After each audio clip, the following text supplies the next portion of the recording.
Good evening, good afternoon, good morning, wherever we're watching from. Welcome to Game Week 3. How are we all doing, guys? Good to see some regulars in the chat as always. Sportcat, Abdullah, GV, Seb, hello to you all. How are we getting on?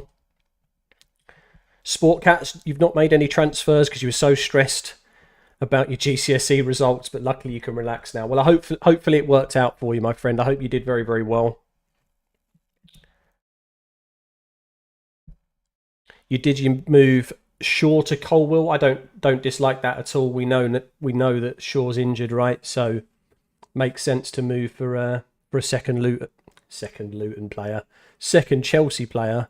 If you've already got Chilwell in defence at Luton at home, it's a good fixture. Interesting that you're going to choose to play double Chelsea over Estepinian, though. I really fancy Estepinian to do well again in this fixture. Yet another game week where injury is forcing or force people to go in for a transfer. Very, very true. Very true. Is it time to Alvarez? I'm not sure it is, mate. I'm not sure it is. I think, well, there's been plenty of content right out there, not just for myself, but for plenty of people to digest, I suppose, in terms of the discussion between Watkins, Jackson, Alvarez, Wissa, João Pedro even. There's a lot of options that we've got in that second slot to partner Haaland if you're in a two-striker setup. I just think, though, even though Jackson's only scored 2 points, this run of fixtures is very good. Alvarez is an interesting one because I think maybe he's in the same boat as Foden, though. Maybe it is a situation where between now and game week 5, he's pretty safe, I would say, in terms of minutes. But then what do we do afterwards? What do we do when the European fixtures strike? Because we all know that what's going to happen there. This is why I went for Foden this week, because I felt if I go next week with him and I leave Martinelli in for that Fulham fixture, although it's very, very good, I still felt like, okay, with Foden, I need to try and maximise as many fixtures as possible with him because of how creative he is and how well he played. So, yeah, Alvarez, I think, is a good shout. I'm just not as bullish as maybe some other managers. I think Jackson is the play. You had an amazing result, Sportcat, very good. You're getting a takeaway tonight as a treat, watching it at the same time as the Chelsea game. Sounds like a good Friday night for you, bud. Well, congratulations, and good luck for your future, my friend. I have made 2 transfers, yeah, Martinelli to Foden, Watkins to Jackson. It's exactly what I mentioned I was going to do in my team selection, to be honest. Nothing really changed. You have to give Man United attackers one more week. I agree with you. I think Rashford's firmly on the radar out over Bruno for me. I think Rashford to Mbeumo could be a move I do next week, for example. Rashford to Maddison. There's lots of options in terms of downgrading that we can do for possible better output. So absolutely, they're ones to watch this week. You think Jackson will score? Nkunku is a massive loss. I do agree with that. And Chukwuemeka as well, because of course he's injured and he was doing quite well in that Nkunku role. So I do agree, though. I think Jackson's gonna hit the ground running at some point here, and I think this fixture run looks very, very positive. I mean, the thing is, though, Abdullah, that narrative where he's just like Darwin, I mean, at the end of the day, there's individuals that, I suppose you could say just like Darwin, where they rack up a lot of XG, but they never convert them. But I don't know. I think it's worth the gamble. I like Chelsea's build-up play. I think he's involved enough for me to warrant a move. I did like Watkins against Burnley. I was very close to just rolling that second transfer, if I'm honest. I only made the move on Thursday night. So yeah, last night, just before Jackson rose to 7.1. So it was not a late decision for me, but I did leave that one till last. Martinelli to Foden was done on like Tuesday or something like that. So we'll see. I think the fixtures are there for Jackson. I prefer to play a kind of nice balance of fixture and form. You're long-term viewers of this channel, so you know this is how I play. The form isn't quite there, but I do think fixtures create form. So that's my argument for him. I do like Sterling as well, Abdullah. Absolutely spot on with that differential there. Jackson and roll second transfer. Sounds good to me, Seb. Sounds good to me.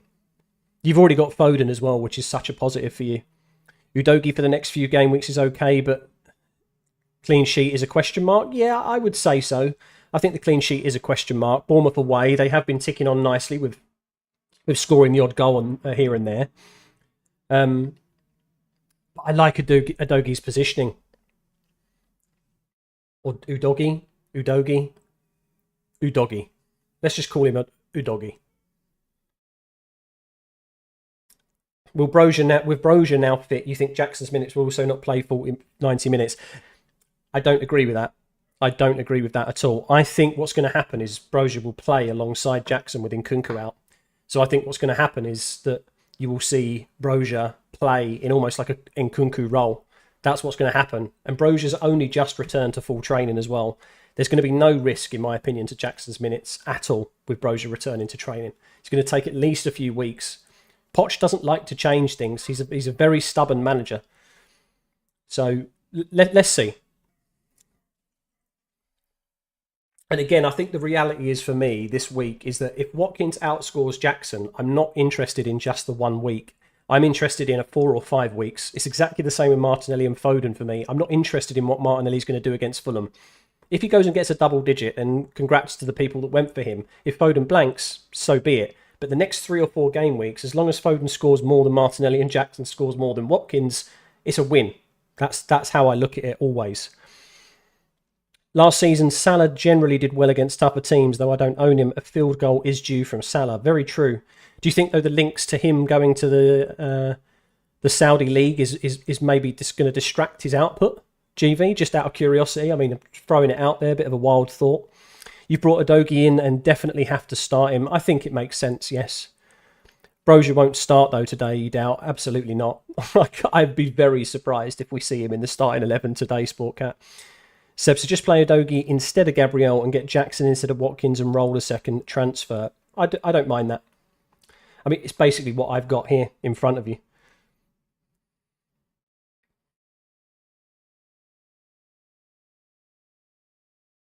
So I definitely can't argue with that play. Having 2 free transfers in Game Week 4 as well could be quite nice. I mean, I suppose Game Week 5 maybe is the one, though, right? Just because of the international break. Like, where does that cross over? So, yeah, Game Week 4, Friday the 1st of September, all the way to Saturday the 16th. So, get between Game Weeks 4 and 5 is the internationals. I think maybe what we could do then is for you, Seb, and others that have rolled the second transfer in Game Week 4, you could try and do the same. Just make 1 transfer, maybe roll 2 into 5. So you've got a very good option, or you've got a lot of flexibility post international break. That could be the way. Could be the way. You're thinking of rolling your second transfer you're doing in Burmo for Matoma next week. I don't hate that at all. I like that play. Brighton's fixtures, as we know, obviously take a bit of a turn. They've got European fixtures as well. Brentford obviously don't. So, yeah, absolutely rate that. Possible distraction on the mind, but he is a class player. That is true. PL would be poorer without Salah. That is a very good point. And I was saying in my Discord as well, don't know if you caught it, GV, but you know, if Salah does move, that means Harry Kane and Salah as the 2 other premiums as opposed to Haaland within FPL have gone. And if that happens, that means Haaland's going to be the most expensive player, followed by De Bruyne, who's a non-option until probably December. So that means the second most expensive players on the pitch are going to be Rashford and Son, which is absolutely madness to think you can go from 14 million to basically 9 million in terms of the difference of price. It's absolutely crazy. So I hope he stays for at least 1 more year. I think it'll be it gives FPL at least another dynamic for people to think about. Is Doku going to cause minutes risk for Foden? Again, it's the same situation with when they signed Grealish or when they signed, key players like this. For me, they don't come into Pep's systems right off the bat. Now, correct me if I'm wrong. We've got Abdullah, we've got Seb, both City fans in the chat. But I'm almost absolutely positively certain that when Grealish was signed from Aston Villa, he didn't get the game time right off the bat because it takes them a good probably one season, I would say, to really adapt to what Pep wants. So I'm not sure that he's going to be a risk. I think it's going to be based on the player, right? If the profile fits, well, of course, the profile is going to fit because Pep's wanted to buy him. But if he can fit into the team quick enough, then yes, maybe he poses that risk. But I don't think it's going to be immediate.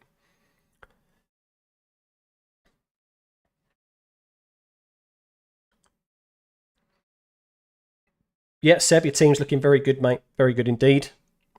Abdullah, you think this year the template has failed? I kind of agree with that. I don't think it's been as strong as it has in previous seasons.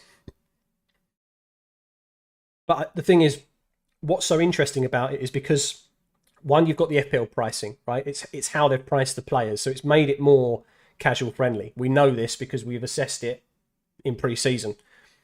But also as well, because of the plethora of options that are coming to the forefront, like in Burmo, like Matoma, Solly March, all these kind of budget options, the Premier League has got more exciting. There's just better talented players across the board.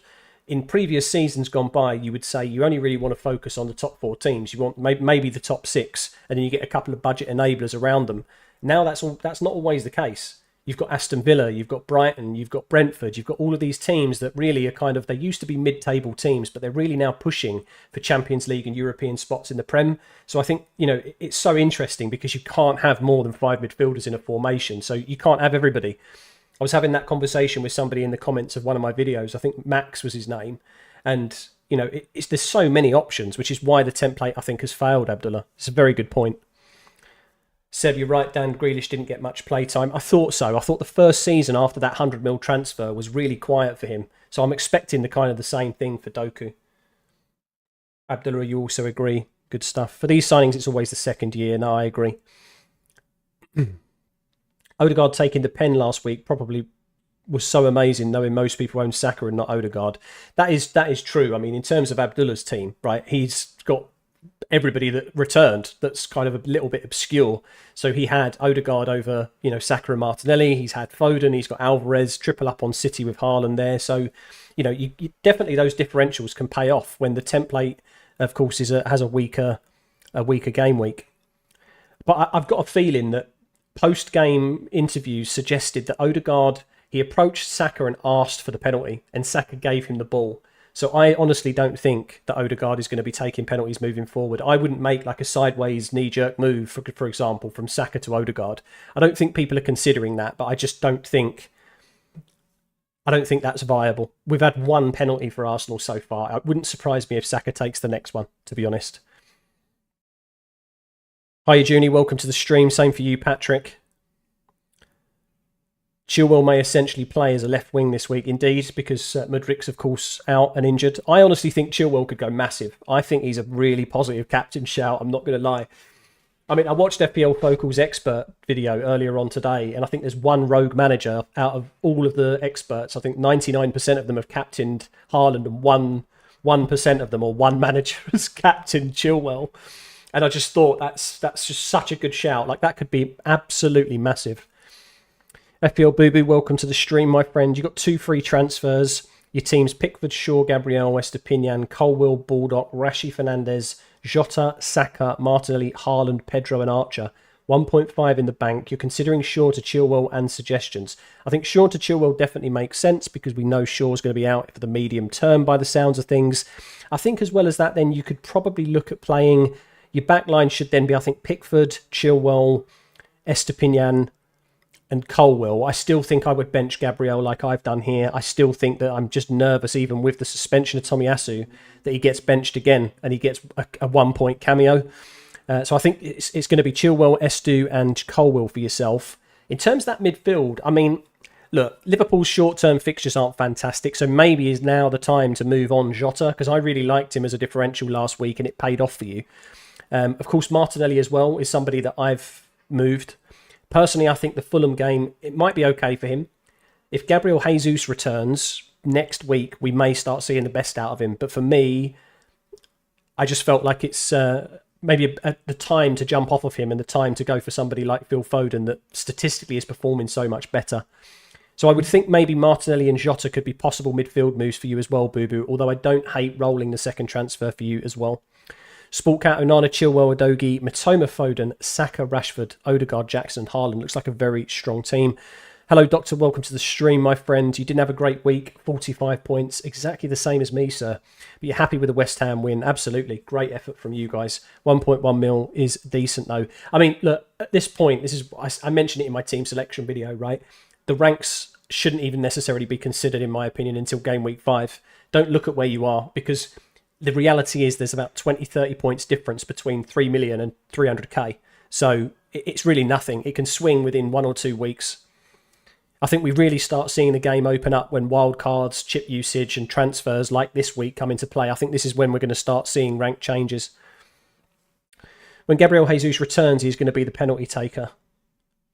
I'm not sure that I agree with that. I think Saka will keep them. I think Saka and Odegaard will probably rotate. You saw that stat, Dan, feeling bad for that one person, indeed. With our chances, it's not like that last season. We will bury them eventually. You hope, you hope.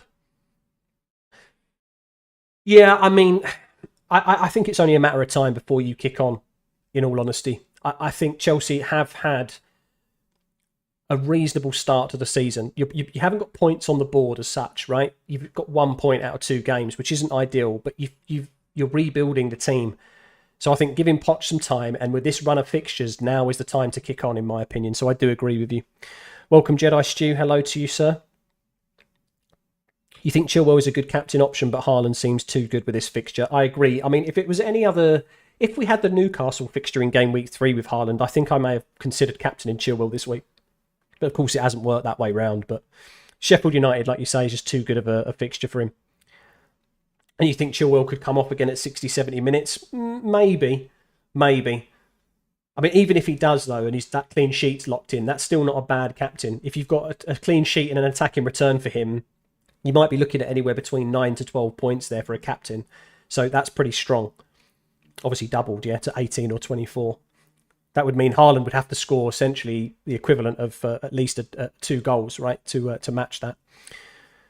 You dominated Doctor, especially in that first half. I did think that Chelsea played well, but the thing is that, as we know in football, it's not all about how much possession you have, it's how you play the game.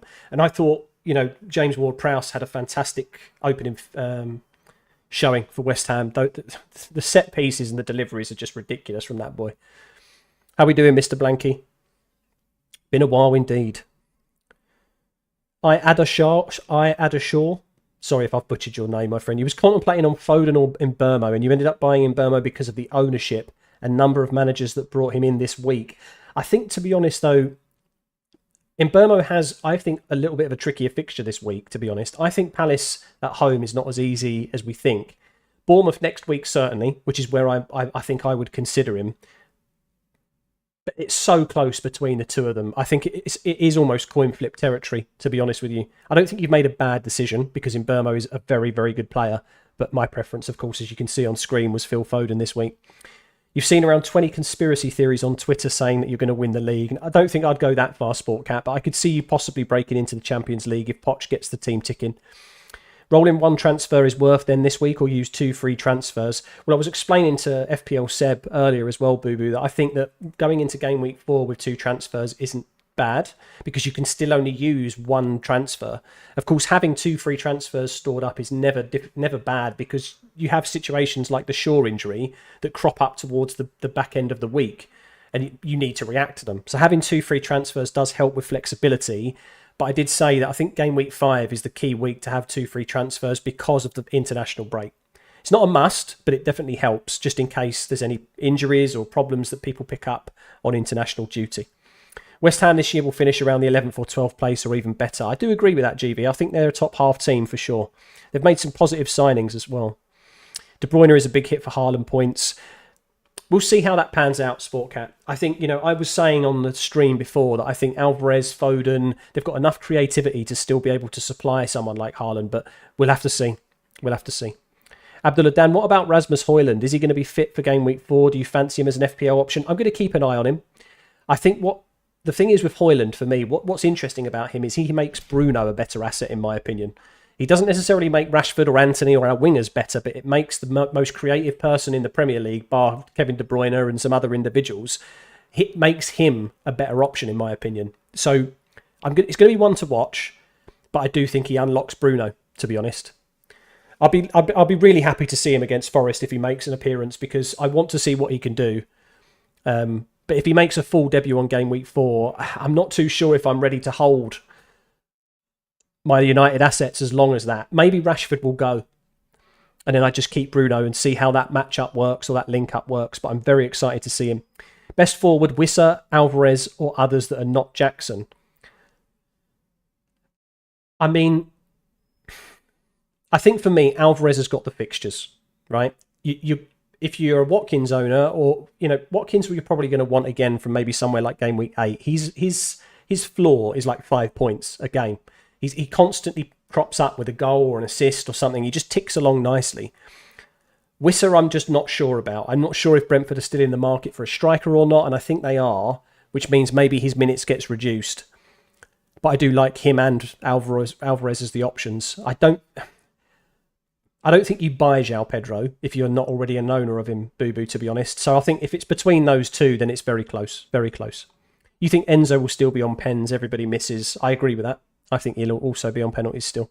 If Mbeumo scores, he will likely kill your rank. He is transferred in by 1 million, potentially. But then the idea of people transferring Mbeumo in probably means they haven't got Matoma, Foden, maybe they don't have Rashford still, or Bruno Fernandes, for example. So there's other players that will counteract what he does. So if he scores again, he scores again. I just need to bank that Foden or one of my other midfielders does better than him, really.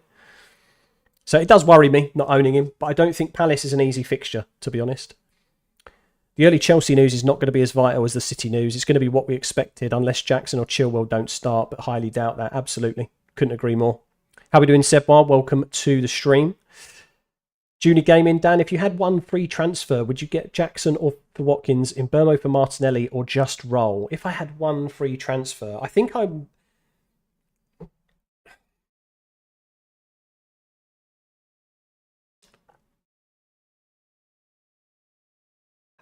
get Jackson in. I think Luton at home is like one of the best fixtures on paper, surely, that you can get. I think Watkins at Burnley away is not a bad fixture, so it almost looks like a bit of a sideways move. But I think that saving of 0.9 million now, or 1 million if you went a little bit earlier, could be massive in those future game weeks. I think Martinelli to Mbeumo is one that I would wait until next week for.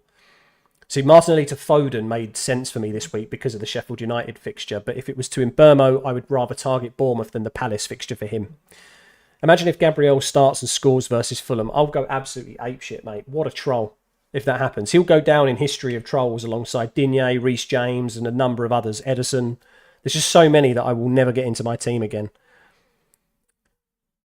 Chelsea team leak, potentially. We'll have a look on Twitter and see if we can find anything, but I don't think there's going to be any shocks. How are we doing, Seth? Welcome to the stream. Where have you got that news, Sportcat? I think it was a continuous message, Abdullah. He didn't say Chilwell doesn't start. He was saying it was a continuation from the previous message. Thoughts on a bench boost, Dan, with Gabriel, João Pedro and Gvardiol and Turner on the bench? I actually really like that, Luke. I'm not going to lie. I was very tempted that if João Pedro actually come down in price to 5.5 million, I could have done Archer to João Pedro and Kabore to Colwill. Gusto. And I would have been able to bench boost for a -4. And I was actually contemplating that, but it just meant that, of course, João Pedro had to come down to 5.5, which he didn't in the end. So I like it. I think if your team is set up well in game week 3, the bench boost isn't bad, because ultimately it's going to be probably as long as game week 37 before we're able to do something with double game weeks in terms of our bench. So it's very, very far away. And there's so many unknowns towards the back end of the season, Luke. And it's probably the worst chip of all the chips. So I don't hate getting rid of it early, if I'm honest. Abdullah Sportcat, you just had me on my toes. Yeah, that comment on its own was a little bit scary, right? Chilwell doesn't start. What? Panic. Seth, you've got both Shaw and Gabriel. Do you do Shaw to Diaz and Gvardiol and play them? Or do you do Shaw to bench fodder and play Gabriel? That's a really tricky one, mate. Really tricky one. I think if I was in your position, though, I'd maybe go for the more solid move to Diaz or Gvardiol longer term. I don't think you want to go to... The thing is, Seth, I guess it's a really hard question to answer, because bench fodder, what does that enable you to do later on? If you're going to go short to like a 4 million player to free up that 1.5 million, what does that help in the rest of your team? Can you move for a different striker in a couple of weeks' time? Can you move for a different midfielder? That's really the question you have to ask. It's not just the 1 week, right? I feel like I sound like a broken record sometimes on these streams, but it's always the medium term, guys. Like, I'll never make a transfer just for 1 week. FPL just doesn't work like that. Said, while Brentford versus Palace, usually a low-scoring affair, so you've held off in Mbeumo this week. Fingers crossed, no punishment. That's exactly the same principle I've approached with this with my thinking as well, Seb. I think Palace have looked really good defensively, and that's also after playing Arsenal. Let's not forget that. You know, they played really well. So I think even though it's at Brentford and it's Crystal Palace away, I still think they're going to put on a bit of a defensive show here in Mbeumo blanks. That's my take. Take -4, Jackson, Pedro out, Chilwell, Shaw out, and Udogie, Gabriel out, and bench Udogie is worth. I don't think so. Not if you're going to bench Udogie. I don't see the reasoning to bring him in this week. Can you not afford... So I guess is it because of prices, Boo Boo, that you can't do these moves without the -4? You need the extra 0.5, don't you? By the sounds of it. Patrick, what other players would never make it to your team for my wild card? I mean, we could go. How far down the list do you want to go? Because like players like, you know, Rodri, for example, from City will never make my FPL team because he's a defensive midfielder. So you'll never see me own a holding midfielder. There'll be no Declan Rices. There'll be no Rodris. I always prefer wing backs or full backs as opposed to centre backs. Even though I went in with Gabriel, it's just because I felt like he was a sure starter. It turned out he started on the bench for 2 games in a row.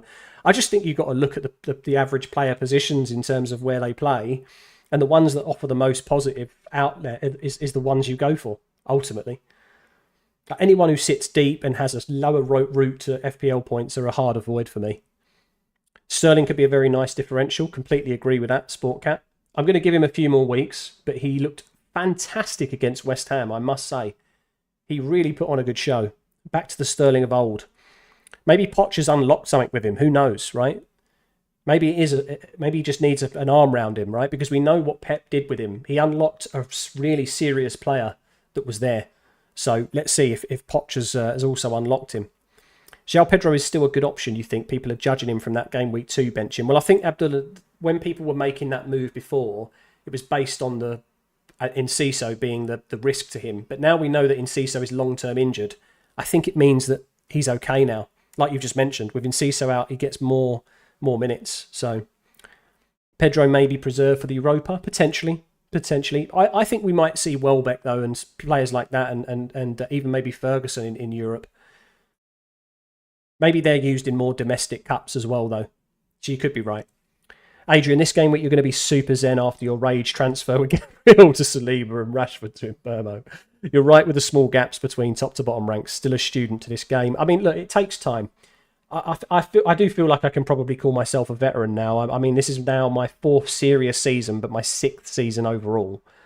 And I have learnt a lot that you just have to take your time. Like early transfers only really ever pay off if it's to do with being priced out. Like putting emotion aside for this game is where it's at. Seth, thanks, Dan. Good point on what the cash would allow me to do. And the answer would be it would just sit in the bank. And this is what I'm saying, right? So always just look for that 2, 3, 4 game week plan. Just what are you going to do with that money? It just makes no sense to knee-jerk players in or out if the money's just going to sit there, in my opinion. See, again, if you didn't catch the full kind of breakdown of what I was talking about in my team selection, one of the reasons I also went Watkins to Jackson was the enablement for me to go Gabriel to Trippier in a couple of weeks' time, because now I have 2 million in the bank. So I'm able to go from a 5 million or a 4.9 now up to a 6.5 million quite comfortably. And I think some people are going to find that really difficult to get to. So although I might not get the points immediately, I'm ultimately planning in the future for other differential options. And that doesn't mean to say I'm guaranteeing to go Trippier. It's just the type of methodology I personally apply to the game. And maybe I can help you do the same as we learn together. So this could be the week return of the Gabriels with all 3 having returns. It could be. It could be. You like your defence too. It's just that they don't really have any assist goal potential. That's right. I mean, I think, in terms of João Cancelo of old, right, was your go-to defender because of the inverted fullback role. Because he used to play in that midfield progressive role, that was why he was such a good FPL asset. But now I agree that your defenders aren't as progressive as that. You could argue that Walker might get involved here and there, and I think he's a positive option. But you're right, like the likes of Diaz, Akanji, Ake, these individuals, they very rarely contribute to goal involvements. So you're right there. As a Chelsea fan, Adrian says I'm going to be biased. I'm somehow more patient with Jackson and going to keep my JP on the bench. I think that's a good shout. Official Bilos, greetings, mate. Who do I bench, Walker, Pedro, or Udogi? Do you mean Pedro as in João Pedro, I assume, not Pedro Porro? So I really like Pedro Porro as a differential if you have him, but...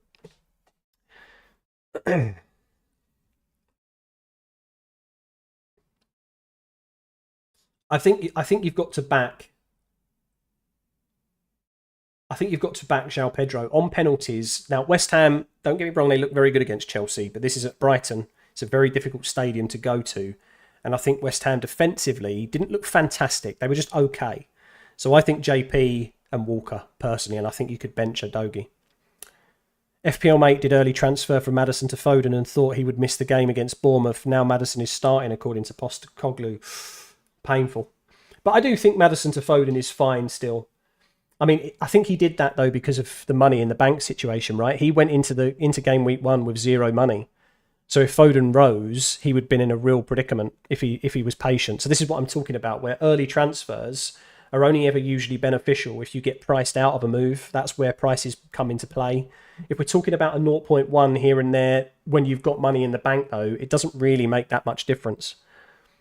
Do I prefer Diaz or Gvardiol? I think I would probably say Gvardiol, just for that little bit extra attacking option because he played at left back before.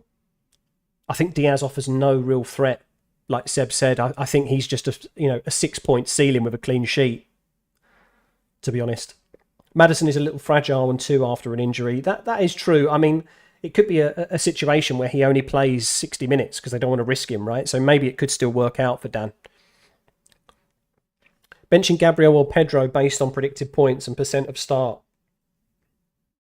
Benching Gabriel or Pedro based on predicted points and percentage of start. I think I back the attacker here still. I think, although I do think Fulham have got no chance against Arsenal. They might score, but I don't think they're going to win the game or anything. I honestly just feel like you start Pedro. Man on penalties for a Brighton attacking team. I think that's enough for me to go for him. You've got 2.9 in the bank, so you can easily go Gabriel to a 6 million defender, or Martinelli to Son, or even Pickford to Edison or Alisson. Well, I absolutely, as we've spoken about, I don't like goalkeeper transfers for the most part. So Gabriel to the 6 or the 6.5 million, absolutely on board with that, because that's what I've got planned. Martinelli to Son as well sounds like a really good differential option. Sorry, you meant keeping JP and not transferring in Jackson just yet after the turbulent season of last. Okay. Got you. Sportcat. So if you own a player and the price rises, you can get more money in the bank if you eventually decide to sell that player. Yes and no. So I guess the best way to understand it is that, let's say, for example, it's probably better to do the list view, right? So on the list view, what you can see is, if I go to transfers, right? So you see columns in front of you. You see a current price, you see a selling price, and you see purchase price.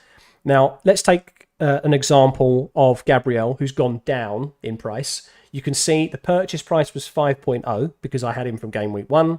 And of course, the selling price is now 4.9 because his current price has gone down.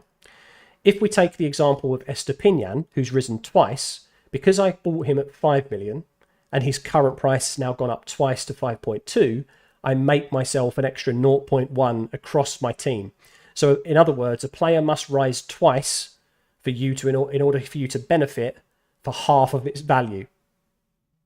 Maybe a little bit confusing, but hopefully that's clear. So you can make money by, obviously, by the time you get to the end of a season, the idea is that late bench boosts, late wildcards and things like this, it's about having more money in your overall pot to be able to get the even better 11 than you could do in game week 1, if that makes sense.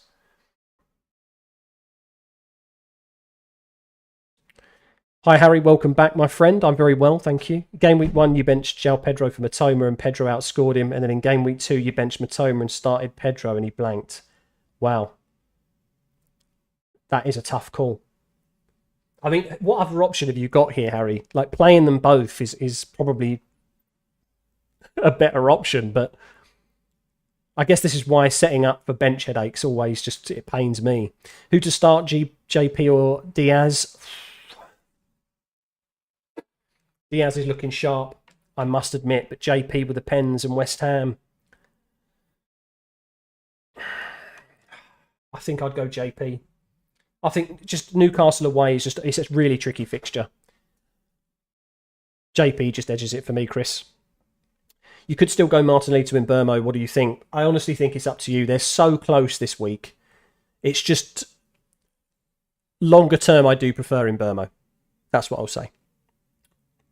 Sportcat, you really should know this in second season of FPL. Well, it's fine. It's all a learning curve, right?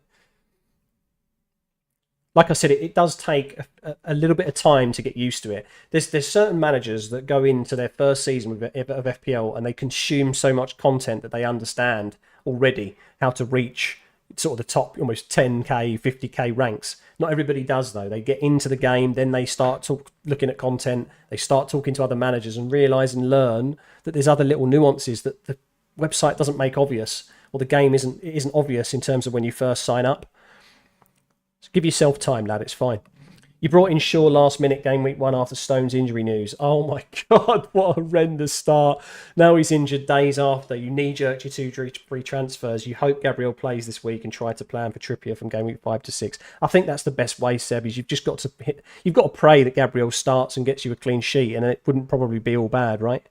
Why not 0.2 for Estepinian? Because he's only risen by 0.2. He needs to raise to 0.2. He needs to raise another 0.2 for you to get 5.2 sell value, right? So again, we need to go back to it to make sense of it. For every 0.2 that a player rises, you will get 0.1 extra in the sell value. This is why Chilwell is also the same. I bought him at 5.5. He's risen to 5.7, but the selling is 5.6. And this is where the little nuance is very important in terms of wildcarding, right? A lot of managers forget that if you started with Chilwell at 5.5, and you decided while you wildcarded, remember you've got unlimited transfers, so people like to tinker with their teams and they start messing around, maybe you accidentally sell Ben Chilwell. That means you sell him for 5.6 million.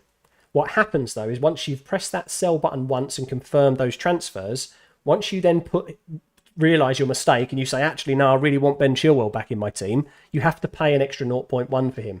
In other words, you've just lost 0.1. So wildcards can be just as dangerous as they can be positive in this sense of value. You have to pay attention to these values on screen. It's not easy on the app. Like, this is why I always use the website to make my transfers and do everything, because it's just so much easier to see. So hopefully that makes sense. But again, it's a nuance of the game that isn't so clear and accurate to a lot of managers. So hopefully that made sense to you. Haaland hasn't been menacing like last season. I do agree with that, JV. I do agree, or GV, sorry. And I do think maybe KDB being injured has something to do with that. But we'll see. Any new news? I haven't even got Twitter open, mate, to be honest. I've just been answering questions like wildfire and forgotten to actually have a look. I don't know what we'll get, to be honest. If any.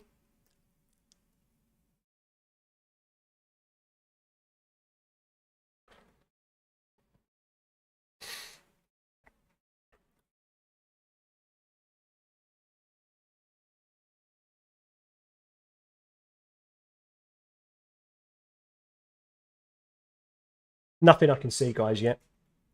On Twitter, at least. Just a second, it's raining here and the window's open. Be a sec.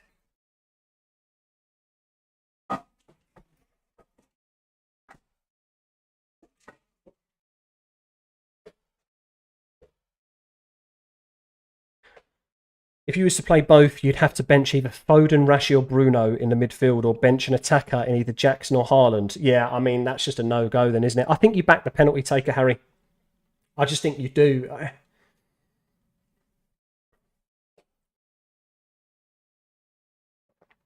With him being benched in game week 2, I can't see him not starting in 3. And also, Enciso's injured. So his main competition, really, is injured. Of course, there's Ferguson and Danny Welbeck as well, but no, I think Ferguson is still a super sub in De Zerbi's eyes for now. I think he's going to give him another sort of half a season before he becomes a regular. Mbeumo has penalties too, and he will probably not get one again, but he has also 90 minutes every game. And this is the thing. It's no longer 90 minutes, Seb, is it? It's 100, right? With all that additional extra minutes, this is starting to add up. And this is the thing that I made, the point I made about Martinelli and Ødegaard at the beginning of the season. I did say that, Martinelli's minutes will be a risk. And I think, to be honest, with the disappointing performance against Palace, who knows? Trossard could start this game. How much do I pay attention to price rises and drops? I pay attention to it all the time, Adrian. Every day I'm looking at, or every night, should I say, not every day.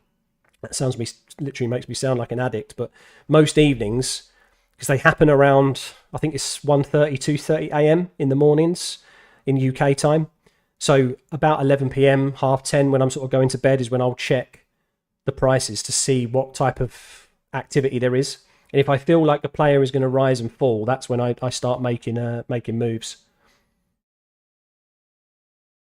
And the thing is as well, Adrian, is that there's no one answer to it, because the way you navigate around it is also taking into consideration what's happening within the sport. So what I mean by that is we don't just have the Premier League. We also have midweek fixtures for the FA Cup, the League Cup, the Champions League, Europa League and Europa Conference League. So there's lots to think about, where if you make a midweek transfer on, say, Monday or Tuesday, but there's still 3 European days left of fixtures on Tuesday, Wednesday, Thursday nights, for example, you may cause yourself even more of a headache come Friday deadline for the Prem or the Saturday afternoon deadline, whichever comes first. So I think that's where, again, there's no one easy answer to it. It's just try and think ahead based on fixtures, based on your budget as well. And if you feel like players are going to be dropping and will stop you from making moves, this is where it's most important to make sure you catch those rises and falls. Everybody will keep calling it Twitter. I agree. I will never call it X, mate. I always call it Twitter, even now. I think, like I said, Seb, my opinion on Mbeumo is that longer term, he's better than Martinelli. I think what you need to remember is if you do the transfer, then don't be upset if Martinelli outscores him at Fulham this week. I think that's the main thing. Ask yourself that question. Is it going to disappoint you if Martinelli scores more points than Mbeumo this week? Because then you'll maybe think, oh, well, I shouldn't have done that. If you're happy to have Mbeumo over the next 4 or 5 weeks, and trust me, I do think he'll score more points than Martinelli across that time frame, are you happy to be patient and measure your success based on that time frame or not? Sounds really in-depth, but it's just honestly, who do you think is going to score you most points in 5 game weeks? What's my transfer plans for game week 4, Dan? Well, I've got the United boys firm on my radar out, right? So I think Rashford is definitely a shout to go. We'll see what type of system Ten Hag decides to play against Forest. I'm hoping that we see Martial or Sancho in the number 9 and Rashford out on the left. If he starts performing well and he is back out on the left and it looks like we get a system in place that is working for our midfield and our front 3, then maybe I keep hold of him against Arsenal, because we know what he did last time. So I think it's a good fixture for both our United boys next week anyway, but they are firmly on the radar to be out. I'm not going to hesitate to say, right, I've got a £9 million player there that's scored me like 7 points across 3 weeks if he blanks again. So I'm more than happy to probably go Rashford to Mbeumo or Maddison or something like that. Start Udogie or Trent? I'd start Udogie, personally. Trent's 75% flagged still, isn't he? And also Newcastle away it's just too tricky. You think you're happy to do that even if Martinelli scores more this week? Then there is your answer, my friend. Do Martinelli to Mbeumo. Best 4.5 goalkeeper. Good question. I don't think there is a best one. I think Johnston's probably the best shout. If they don't sign, I think they've been linked with Dean Henderson from United. If they don't sign Dean Henderson and Johnston remains the top keeper, I think I would go Johnston. Palace's defensive numbers look the best out of all the other options. Leno's quite good, though, as a shot stopper. I had him in one of my drafts in pre-season, so maybe he's a shout. Good penalty saver as well. Which is the worst away kit this season? Arsenal or Man U? Man U green stripy one looks like toothpaste, but Arsenal's so bright it gives me retina burn. It's so funny because I always put the away kits on my FPL team. So as you can see, I've got the toothpaste kit on the right-hand side. I don't know. It's not my favourite kit at all. Neither of them are. I think they're probably both as bad as each other. I must admit though, Chelsea's home kit, this no, and Nottingham Forest's home kit, this no sponsor stuff, I think they look so good. Honestly, the Chelsea kit looks amazing this season. I don't think that we'll get sponsorless shirts for what it's worth because it's just worth too much money for the clubs. But this season is so different for me. You don't know the reasons things change very quickly.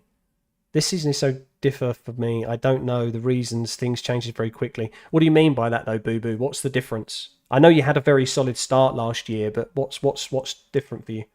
How are we doing, Samuel? Welcome to the stream. Keeping both Brighton assets for next game week. Potentially, I may bench one, or I may move even Matoma to Mbermo rather than Rashi.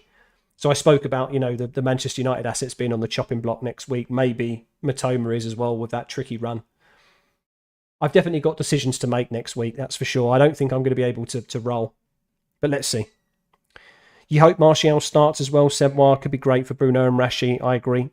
Martinelli to Foden or Watkins to Jackson. Sean Williams. They're both my moves. So I'm really not sure which one I would prioritise. I mean, for what it's worth, I did the Martinelli to Foden move first. I was very hesitant for Watkins to Jackson. I just did it because I genuinely think that this could be Jackson's... It could be a great run for him.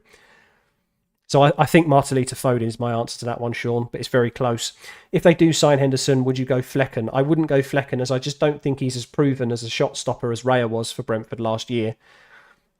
I think you've got to take away maybe that comparison. Maybe I should just look at Brentford as a team, but I don't think Flecken is going to be the new Raya. That was my argument in pre-season against him. I said, don't be surprised if Flecken absolutely flops across the whole season in comparison to Raya. So I think Johnston's still my favourite one based on team defences. So news confirmed Jackson Chilwell start according to FPL newsletter. That's good news. Good stuff. People hate our kit. I don't know. I really like it, mate. I've not heard anybody say they hate it. I think the sponsorless stuff looks really, really smart. Maybe it's just that Sunday league old schoolness that I like about it. That, of course, when you play for a team... with your school and everything, everyone is sponsorless for the most part. Like some teams do get sponsored, I guess, from local businesses and stuff, but the majority of us didn't. And I think it's just that kind of classic. I just think it's such a nice shirt, and I love the logo as well on Chelsea's kit. That holographic type of that shine. I think it looks really smart. Do I think Trent will start? I'm not sure, Ian, but even then, I think you were the person that asked Udogie or Trent right this week. I still think I'd play Udogie. Samuel, yeah, this is the week where Rashford and Bruno prove themselves or get booted out of the team. Indeed. So I think for me, they become priority transfers out in comparison to Brighton assets next week. Even though it's a very tricky fixture against Newcastle, I still feel like Brighton are ticking nicely as a team in comparison to United. So I'm not just going to look at the individual output. I'm also looking at what's going on, I guess, with the structure of the team. And Brighton have scored 8 goals in 2 games, by the way. That's ridiculous. So I feel like it'd be a bit bonkers to sell Matoma, who could be part of, quite a significant amount of goals, and keep Rashford, who's been part of none. So that's where my head's at. Probably City third kit is the best kit in PL this season. Well, you're a City fan, so of course you're going to say that, Abdullah. But no, all biases aside, it's a pretty solid kit. Your team is very similar to mine, Dan. Just one player out, and that's Pickford. Yeah, I mean... Maybe Onana was the better shout, but the reality is, again, it's the money in the bank thing for me. I like to play longer term. I still don't trust us to keep clean sheets in the opening 5 fixtures. We've already failed against Spurs. We were lucky against Wolves. So that's 1 out of 5 so far. I think we should keep a clean sheet at Forest, but then I can't see us keeping a clean sheet against Arsenal or Brighton. So let's see. Linus K. Watkins or Jackson? Is it worth bringing in Jackson for a -4 for the Luton game? I don't think it's worth a -4. Like, if I'd already made 2 free transfers and I still owned Watkins, I'd be happy keeping Watkins in this Burnley game and just doing the Jackson move 1 week late. Trent will start, confirmed. I mean, it's a Sunday evening game, so I don't know about if it's been confirmed, but I mean, what choice do they have, really? He's pretty much their best right back. At Linus K, personally, you try to avoid hits this early in the season. Yeah, I think it's just the return could be there. Like if he double-digit hauls, then sure, that -4 gets recovered really quickly. But what if he blanks again? Hope that Mbermo will get another penalty. Very unlikely, I think, to be honest, Seb. And we've had a really hit and miss season so far, haven't we? To be honest, in terms of the decisions for penalties. I think Wolves were really unlucky not to get one against us in game week 1. I think we were really unlucky not to get one against Tottenham last week. I think there's definitely been some controversial decisions. But that's why we have penalty takers in our teams, boys. That is why.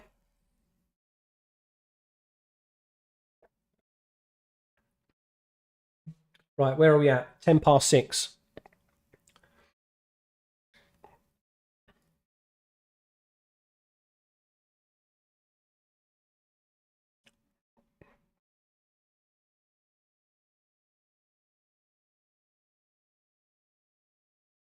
Still plenty of time to adjust our teams, I suppose, but just make sure you get your bench orders right, guys. That's the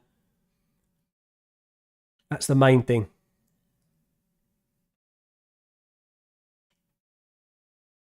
If Enzo takes another penalty tonight and scores, would I bring him in for the next 5? Probably not.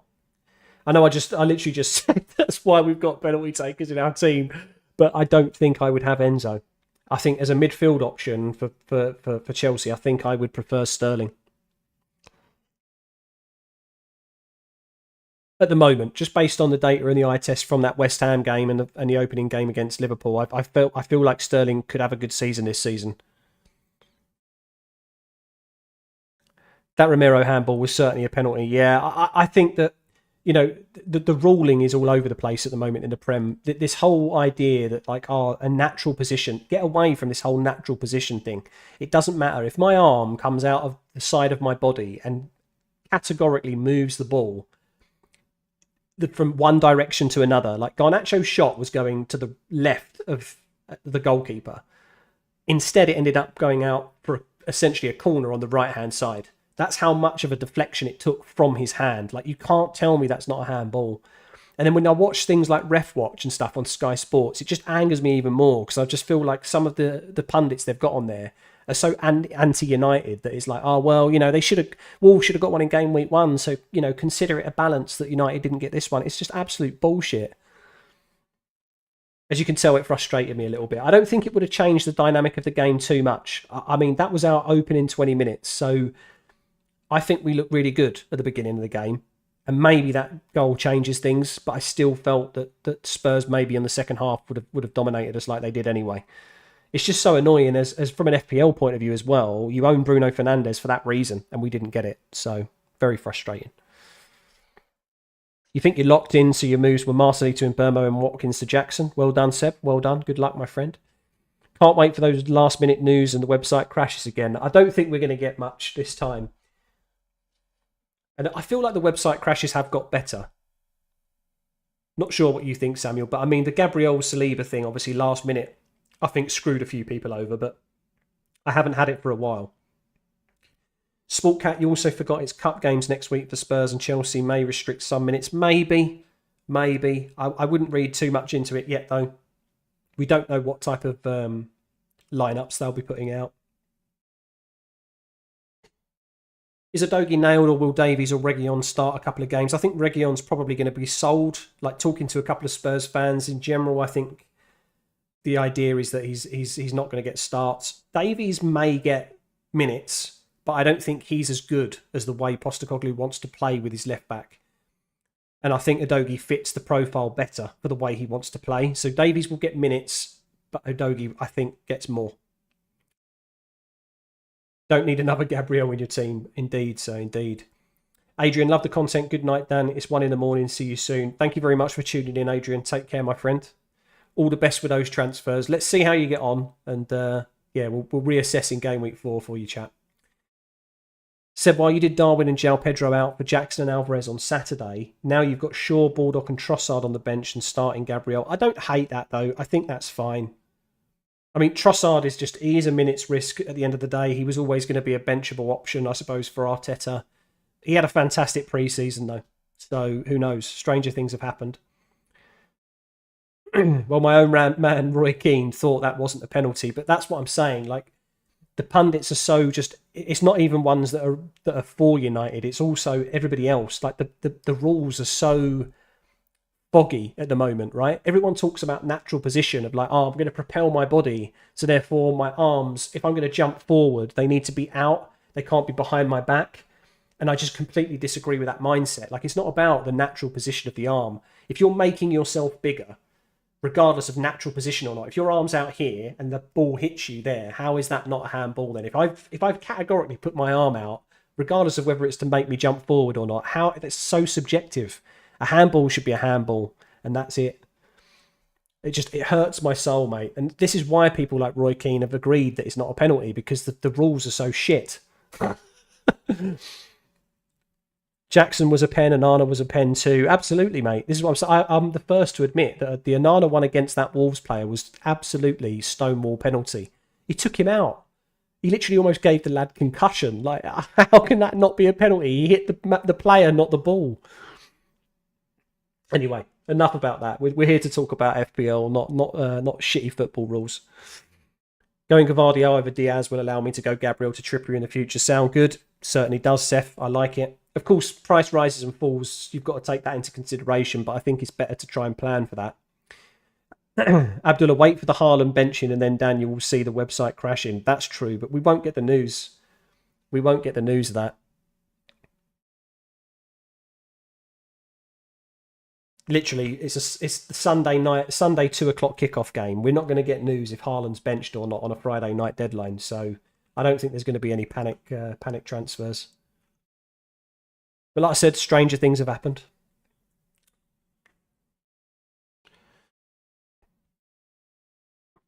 Pelistri was tripped. I felt like that would have been a softer penalty than the handball, though. I do agree with that. He did get knocked as he ran into the box. That was a very good. That's a very good point, Sedward. But the handball was the obvious one for me. At least there shouldn't be any pep roulette. I hope not. Bench one of Saliba, Estepinian, or Walker.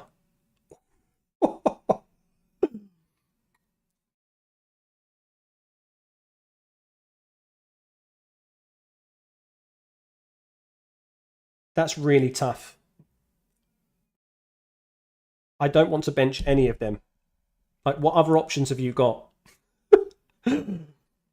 Jack, do you think Udogie is worth a hit for the next 3 fixtures for Matty Cash, who has Burnley, Liverpool, and Palace?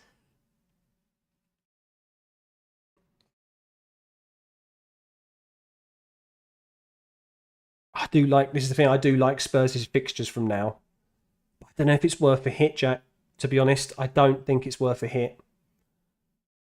I feel like I'd be happy to play Cash, I think, against Burnley away, mate. I think both Burnley away and Bournemouth away have got an equal chance of like that goal being scored and wiping out the clean sheet anyway, in which case that -4 just looks really like not worth. I'd keep Cash for this week, mate, and just reassess next week, personally. Amit, 2 free transfers. Plan A, Gakpo to Jackson and Lewis to Gavardiol, or Gakpo to Semenyo and Chuku to Foden, which has the biggest upside. I like that. I mean, it gives you it's kind of a reshuffle of your formation, I imagine. Semenyo is looking like he's a nailed 4.5 million striker for Bournemouth, right? He looks like he's getting minutes and some returns. I do like that. I think Foden makes the most sense. Linus, hey Dan, when are you looking to wildcard, after the international break or later on? Probably later on. I mean, I don't think I can actually manage to get into Game Week 5 with 2 free transfers. I would like to do that to give me the most flexibility, but I'm just not sure I can hold through Game Week 4.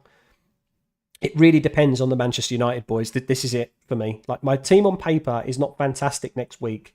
Some very tricky fixtures there. Brighton playing Newcastle, Arsenal versus United. It's not an ideal week. But I feel like I'd be okay to hold as long as United do well this week. If not, I think my wildcard plan would maybe be around sort of maybe Game Week 9, Game Week 10, something like that.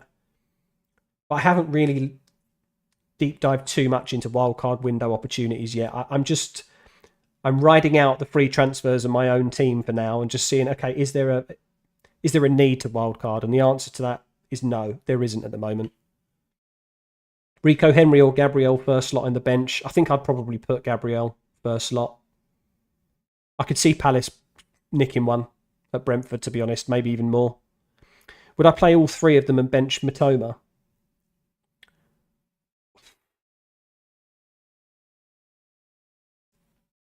I don't think I would.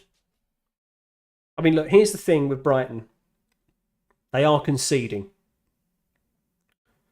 So even though as much as we talk about Estepinian, nah, I can't bench Estepinian. I was just going to try and justify it and say, look, play the attacker over the defender. I cannot say that on a live stream. I can't say bench Estepinian. His output has been fantastic.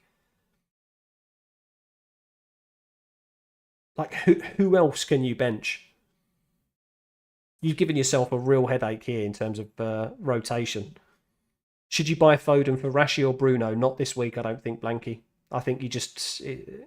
I know I sold Martinelli that has a good fixture that's sideways, but I just don't think you can sell Rashford yet. I think you could go wild against Forest at home. I'd really do. Bring in Saliba and replace Gabriel or hold. I don't think you go like for like. I think you've missed the boat with Saliba. You can't look at them as a like for like situation and go, oh, I need to move on to the playing centre back now. I think it makes more sense to hold on and try and plan for a move as a bigger upgrade to someone like Trippier. Or maybe Reece James when he returns. Someone I don't like the Saliba move, to be honest.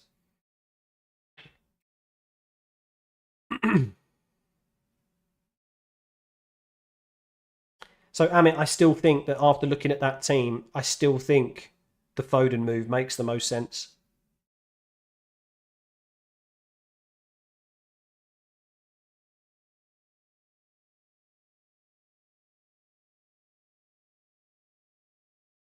Yeah, Gakpo to Semenyo, sorry, and Chuku to Foden, I think is the one. That's the one I'd do. Rashi hat-trick incoming. Let's hope so, Seth. I mean, then it really gives me a headache next week in terms of who I remove if I wanted to use a transfer. But like I said, I'd be very happy to be able to roll in game week 4 into game week 5 with 2 free transfers because it's the international break. It will give me a lot of flexibility. So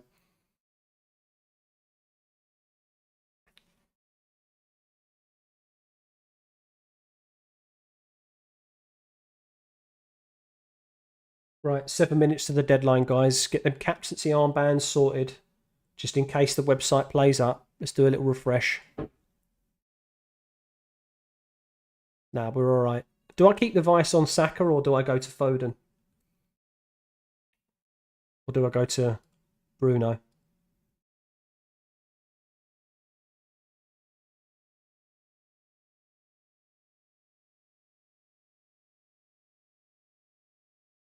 Should you sell Johnston? If yes, who should you replace him with? You shouldn't sell Johnston, no. I think only if Palace sign a goalkeeper and he becomes a bit of a risk, then maybe, but nah. There's surely better options for you to transfer this week, Mr. Blanky. There's got to be. So many good attacking fixture swings this week.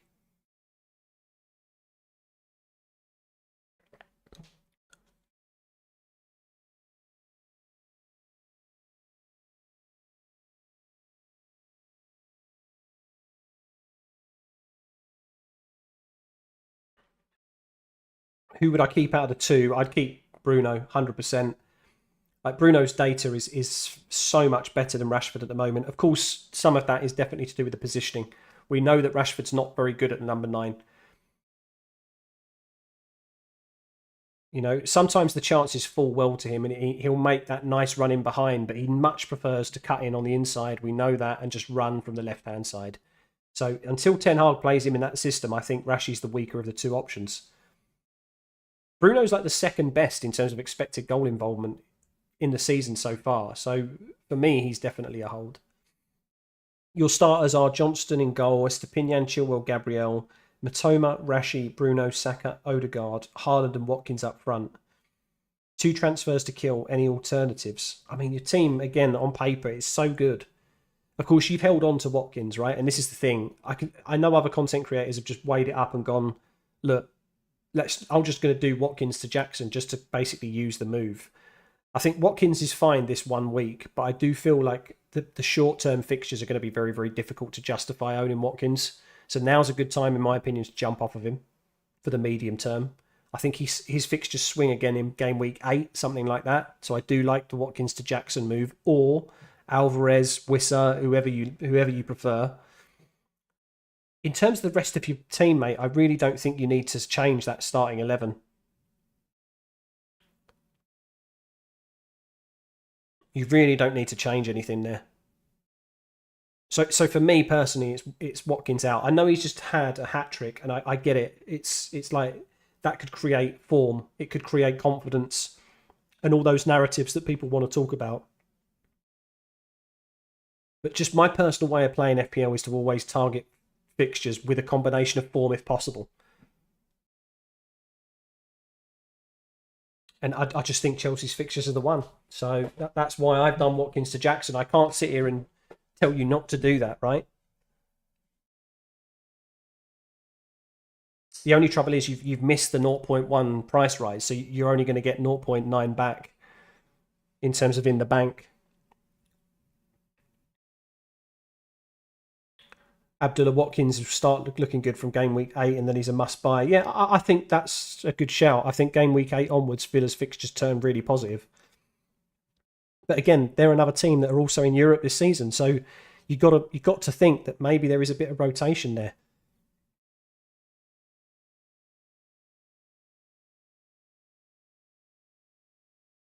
But one to watch for sure later on. I was happy to sell him this week, so I do think Watkins to Jackson is a good move.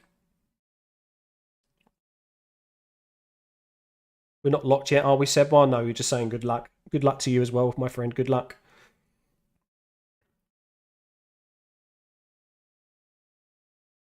It's not every week Watkins will be 11th place in the SPFL. Exactly my point, Seb. That's why I'm kind of like, I'm just a little bit whatever with the fact that he's just scored a hat trick. For me, I don't read too much into that. I agree that it's good for confidence, but he's not going to be playing them. He's not playing Hibs every week.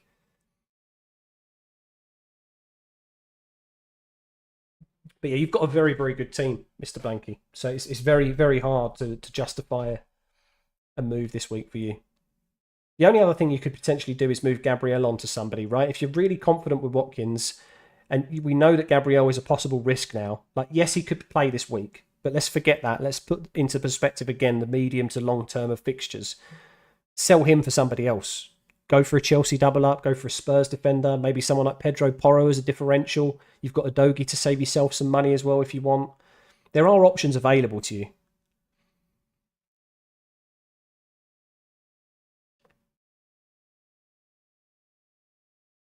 Right, 2 minutes to the deadline, guys. It's been good. It's been a good stream.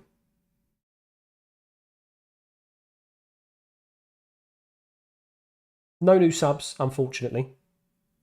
But still enjoyed this thoroughly.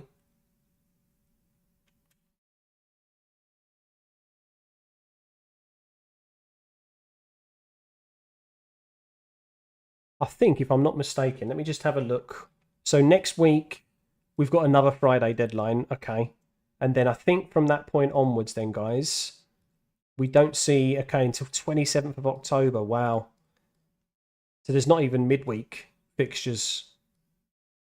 So I think next week will be my final live stream pretty much for 2 months. Crazy. But we'll see what we can do. Here's a question to you. Okay, we'll let deadline pass, and then we'll talk about it after, just in case people are doing anything. Any Chelsea news? I think somebody already confirmed that Chilwell and Jackson were starting. That's all we need to know, really, right? In 3 weeks, we'll be tearing up our teams for Newcastle players. Exactly, Seb. Exactly. Watkins during the wild card around game week 9. Absolutely. Sounds good. We will miss you. There's plenty of other creators though, right? There's so many good ones out there nowadays. It's it's a cool space to be part of. But so are we locked in now? I'm assuming we're locked in.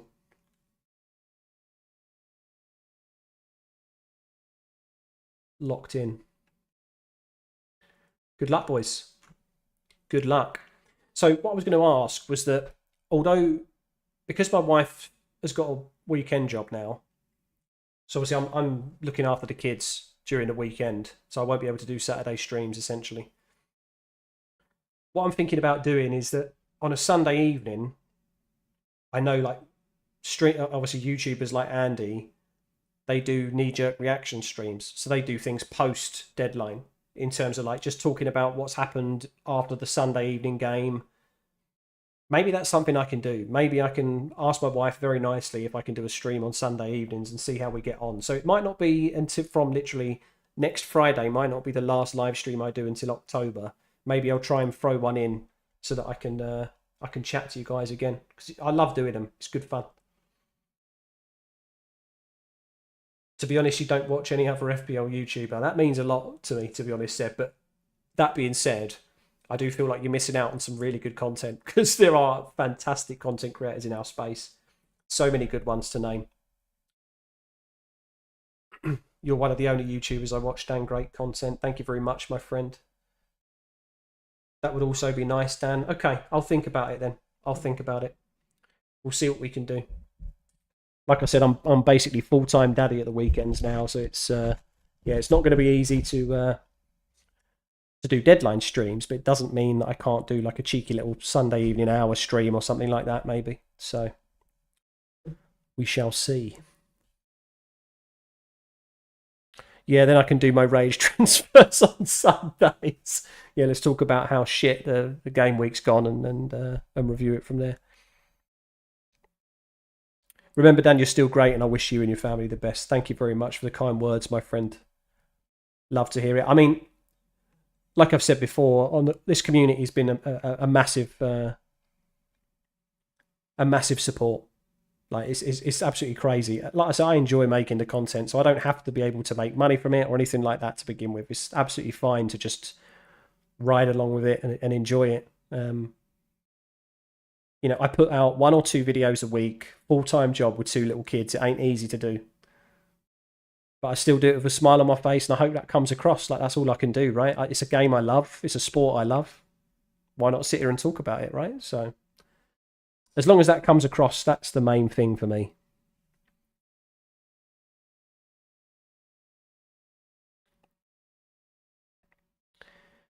Seb, Sportcat could not have said that any better. Thank you very much, Seb. Appreciated.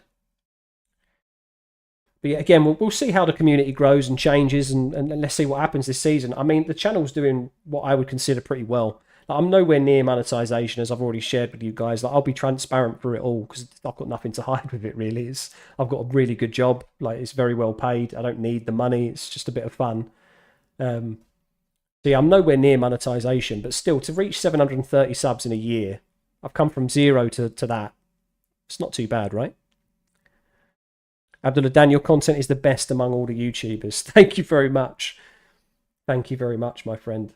I think I could probably work on how much I talk, though, in terms of, I don't mean that as in, obviously you have to talk, right, when you're making the content, but I don't script any of my videos, so maybe I talk too much about certain players. Like, definitely in my team selections, there's one small 1% improvement I want to try and make this season, and that's that I don't want to reflect too much on the previous game week. I want to give a snapshot, quick and snappy. Here's the good things, here's the bad things, and just not waffle on too much. Like, I know I can get carried away with that. That's something that I'm going to try and improve on. But I think that's my aim, really, is this is the personal development for me as well, in terms of, my job is very, like, it's almost project management level as well. So I'm not shy when it comes to presenting information or talking about information. I've always been pretty comfortable with that. And I think that comes through on the videos, but it does help me get better in my workplace as well, in terms of presenting information. So it's a win-win for me. Thanks for all the streams and vids. You're quite welcome, mate. I hope that you enjoyed them, and it makes you a better FPL player. That's the main aim. GV, doing good in terms of subscription? I think so. I am, GV. I think it's a nice steady growth. Like, I'm not going to, there's certain YouTubers that maybe would be disappointed with the rate of growth like this, but maybe their main aim is to try and make a job out of it in a career, whereas I've already got a very good career, so I don't need the money, basically. I'm enjoying it. Sportcat, your graphics are one of the best things you like. Interesting. I mean, I obviously make everything custom, right? It's not easy to do. It does take some time, but my trade is graphic design. Like I literally have a university degree in it, so I'm glad that comes across. I spent, 24 grand over 3 years to provide free content on YouTube with my graphic design skills. How about that? Abdullah, would love to see an alternative to Deadline stream. No, Dan, love your content and hopefully you continue this. Good stuff. Good to know. I'll think about it. Junior Gaming, you're amazing, Dan. Thank you. Appreciate the kind words. This has been a really nice end to the stream. It's been like filled with compliments. Like, wasn't expecting that, but now, guys, like I said, for me, it's just all about, as long as it comes across that I'm enjoying it and you enjoy the content I'm putting out, then I'll continue to do it. That is the main thing. You'll get 1,000 subscribers by the end of January is your prediction. I'll take that. I'll take that.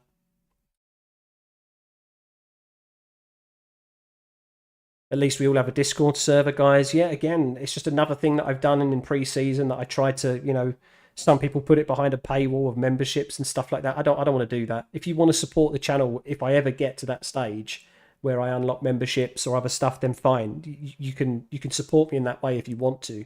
But I really don't want to put a paywall behind any of the content I provide. It's free. It's got to be enjoyable. That's the main thing. GV, under which name is the graphic design YouTube available? Under which name is I don't have one. That's what I'm saying. This is the YouTube channel, GV. That's what I'm saying. So Sportcat was just complimenting the graphics. Like I don't have a graphic design YouTube channel. Maybe it's something I could do in the future, but yeah, this is the thing. I learned my trade, if you like, which I don't even work in, by the way, now. I work in IT. I don't work in creativity. I don't work in graphic design. But when I was at university, of course, you only use Adobe software, right? So you only use Photoshop, Illustrator, Adobe Premiere, all these types of things, right? I use Canva to create all of my graphics nearly. I don't own Photoshop anymore because I just don't pay for the Creative Cloud subscription. It's too much money to warrant just something that I do as a hobby. So just free software can be just as good. And like I say, all of this is created on Canva. Everything you see is all created on Canva, and I stream using OBS. So all of it is using free software. Junior Gaming, is this the end of the streams or just temporary? It's the end of the streams as long as the deadlines are on Saturdays. I can't do Saturdays anymore, unfortunately, Junior Gaming, because my wife has now got a weekend job. So, she's been on maternity and been off of work for about 2.5 years because we had essentially 2 babies very close together. So it was the right timing for her to go back. I think she wanted a little bit of a break from the kids, which I can respect because they're hard work sometimes. So Saturday deadlines aren't possible because she's at work and I have to look after the children while she's there. However, I was just saying to the chat that actually Sundays, what I could potentially do is do some post or mid kind of game week streams where I just talk about what's happened in the game week with you for an hour or two, and we just have a bit of a chinwag. So GV, okay, good to know more about yourself. I'm a transparent guy, mate. You can ask me anything, bud. I know it's a bit random to talk to people on the internet that I'll probably never meet, but at least a long part of my life. Maybe I'll go to a few FPL meets or something and people will be able to meet me in person one day, but I'm happy to share what I'm all about.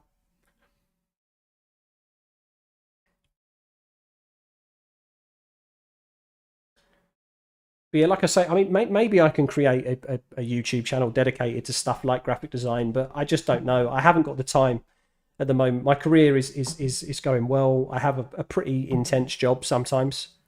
It peaks and troughs. Like any employment is like that, I think, though. You have busy times, you have quiet times. So who knows? Maybe I'll be able to create a second channel. If I don't, though, I'm just happy making the FPL content because I love it. Could consider doing shorts. I have considered it, but I'm just not sure. Again, it's more about the time investment. I'd have to, everything that I've created now in terms of a setup through Canva, everything is quite templated. So all I need to do now is fill in the blanks, if that makes sense. So I put a lot of work in when I was creating the channel originally and all the different video content ideas, I put in lots of hours into Canva to make it, you know, graphically impressive, I suppose. Now I just fill in the blanks, whether it's points, fixtures, all that stuff. So now to then go and start doing that for shorts, that might be a bit too much of an ask at this point. Maybe I'll do something like that later on, but who knows? You're quite a chill person if you get to know me. I think reality is, though, most people are, right? I don't think people mean to listen. Like, I'm a boomer, boys. Right? I'm 34 years old. I've got 2 children. I'm much more chilled than I was when I was a teenager. As you get older, you just start to mellow out anyway. What do? I work for Ferrero, and I work in IT. So I work as an analyst. I don't actually do much analysing though, funnily enough. But I work in terms of like IT projects. So we use a system called SAP. It's a very complex system, and it's used across multiple supply chains across Europe and across the world. It's Ferrero's main IT system, and I just essentially help on different projects of improving it. I help end users go from A to B. It's not really that interesting, to be honest. It's like, it's cool to be part of a big company like that, but yeah, it's yeah, it's good. It's good. Jedi, you like the idea of a midweek chat? Could even be a Friday close to weekend matches. That's true. I could also do just pre-deadline streams on Fridays. I could talk to my wife about that as well. But again, it's all dependent on her. Like, she is the absolute backbone of our family, right? In terms of the support she gives me to allow me to make content for you and all this other stuff. Like,